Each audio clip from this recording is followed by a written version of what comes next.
Bonjour, vous écoutez la Minute Maman Zen. Je suis Julie Lemaire, j'aide les mamans fatiguées et stressées à ralentir, à simplifier leur vie pour retrouver le plaisir et la légèreté au quotidien et mettre leur énergie sur ce qui compte vraiment.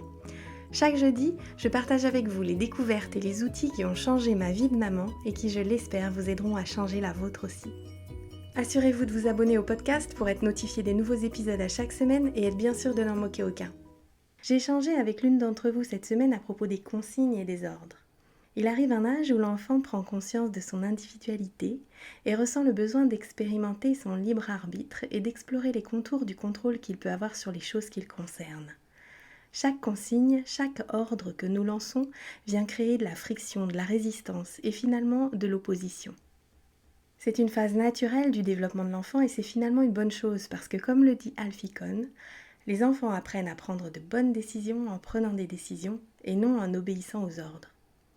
Alors évidemment se pose la question de comment amener l'enfant à intégrer ce qui doit être fait. Laver ses mains en rentrant de l'école, débarrasser son assiette après le repas, brosser ses dents avant le coucher, etc. Il y a une chose très simple qui fonctionne très bien, c'est poser des questions.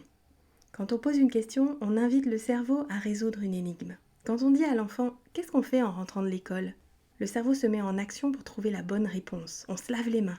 Et comme c'est lui qui trouve la bonne réponse, ça lui donne envie de passer à l'action. Si pour la même action, je donne un ordre, va te laver les mains, le cerveau passe en mode analyse pour vérifier que cette consigne est bien compatible avec son écologie personnelle. Est-ce que c'est juste ? Est-ce que j'ai pas mieux à faire ? Est-ce que c'est vraiment obligé ? Qu'est-ce qui se passe vraiment si je ne le fais pas, etc. Comme vous pouvez le constater, c'est pas du tout la même ambiance dans le cerveau. Alors voilà, tentez cette expérience pendant quelques jours et voyez ce que ça change dans vos relations. J'espère que cet épisode vous inspirera, j'ai hâte de lire vos retours sur ce sujet.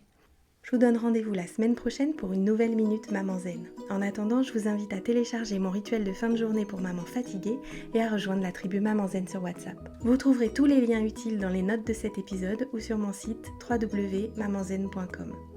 Vous pouvez également y trouver toutes les infos sur mon programme C'est décidé, j'arrête de crier, de stresser et sur mon rituel live du vendredi soir. Si ce podcast vous a plu, la meilleure façon de le soutenir est de laisser un avis 5 étoiles ou de le partager sur les réseaux sociaux. Ça permettra à d'autres mamans de découvrir le podcast plus facilement. À très vite!